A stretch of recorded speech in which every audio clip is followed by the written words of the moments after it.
सभी हरियाणा देशवासियों को मेरा नमस्कार। आज हम डेंगू बुखार के बारे में कुछ चर्चाएं करेंगे।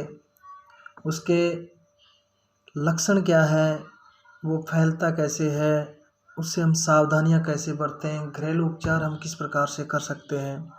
सभी देशवासियों को मैं बताना चाहूँगा, ज़्यादा जानकारी तो नहीं है, एक सिंपल सी देसी भाषा में जो जानकारियाँ होती है डेंगू के प्रति, वही जानकारी मैं आपको कुछ बताना चाहूँगा कि डेंगू बीमारी फैलती कैसे है। स्वास्थ्य विभाग के अनुसार, डॉक्टरों के अनुसार, डेंगू बीमारी एक मच्छर के कारण फैलती है। हमारे देश में लगभग मच्छरों की 3,500 प्रजातियां पाई जाती है, जिसमें से 6% ही मच्छर, ज़्यादातर मादा, इंसानों का खून चूसती है अपने अंडों के विकास के लिए। इस में सबसे भयानक जो मच्छर है डेंगू, जिसका नाम माजा एडिस के नाम से स्वास्थ्य विभाग के अनुसार, इसकी पहचान इसके शरीर पे चित्ते जैसे लेयर्स या धारियाँ होती है। यह मच्छर सबसे ज़्यादा सुबह के टाइम एक्टिव होता है, रोशनी ज़्यादा हो दिन में तब भी यह काटता है। इसका दायरा, जहाँ ये मच्छर पनपता है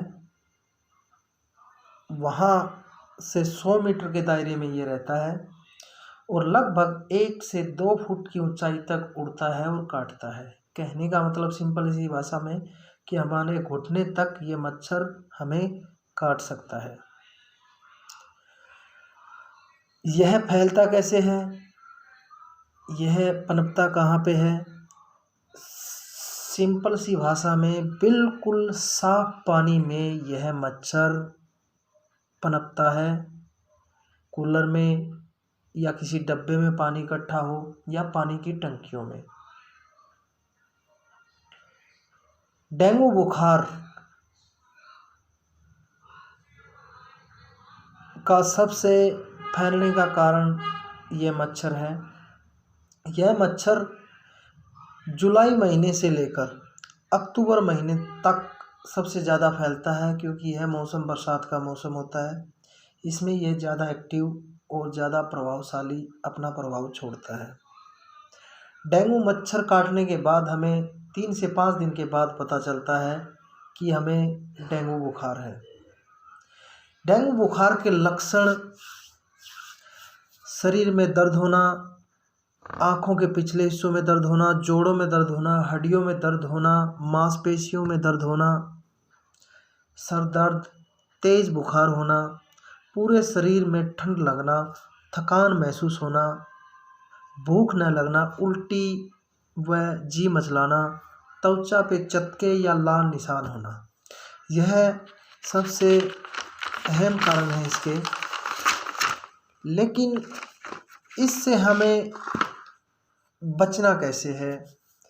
सबसे पहले घर में अपने पानी की टंकी है उसको साफ़ करिए और हर सप्ताह आप उसको साफ़ करके उसमें जब भी पानी डालें उसको ढक के रखें। कूलर वगैरह, सर्दी आ गई है, लगभग बंद हो चुके हैं, तो उनको साफ़ करके अच्छी प्रकार से रख दीजिए।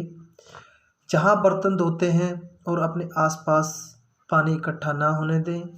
अगर किसी प्रकार से इकट्ठा है तो उसमें दवाई, पेट्रोल, डीजल का छिड़काव अवश्य करें। जब भी घर से बाहर जाएं, पूरे वस्त्र डालकर जाएं, या घर पे भी पूरे वस्त्र डालें। सर्दी आ चुकी है, आप जूते डाल सकते हैं, हाथों में ग्लव्स डाल सकते हैं। जब भी आप घर से बाहर जाएं, कहीं पर भी बैठें, टेबल पे बैठें या चारपाई पे बैठें, तो अपने पाँव ज़मीन से ऊपर रखकर बैठें, क्योंकि मच्छर का काटने का जो ऊंचाई का दायरा है 1 से 2 फुट का है। ये कह लीजिए कि हमारे घुटने तक ये मच्छर हमें काट सकता है। गांव में जिस प्रकार से नलवा परिवार व आज़ाद हिंद युवा संगठन के युवा साथियों ने मिलकर नलवा गांव में फॉगिंग के द्वारा दवाई, पेट्रोल, डीजल का छिड़काव किया। तो काफ़ी हद तक यह फार्मूला भी हम अपना सकते हैं इस मच्छर को मारने के लिए। कम से कम फॉगिंग के द्वारा वीक में, सप्ताह में 2 बार छिड़काव अपने अपने गांव में अवश्य करें, ताकि इस बीमारी से हम लड़ सकें। स्वास्थ्य विभाग के अनुसार आज तक, अभी तक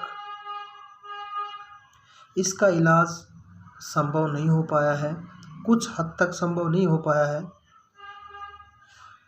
इसका सिंपल भाषा में, सिंपल तरीके से घरेलू उपचार ही बेस्ट इलाज है।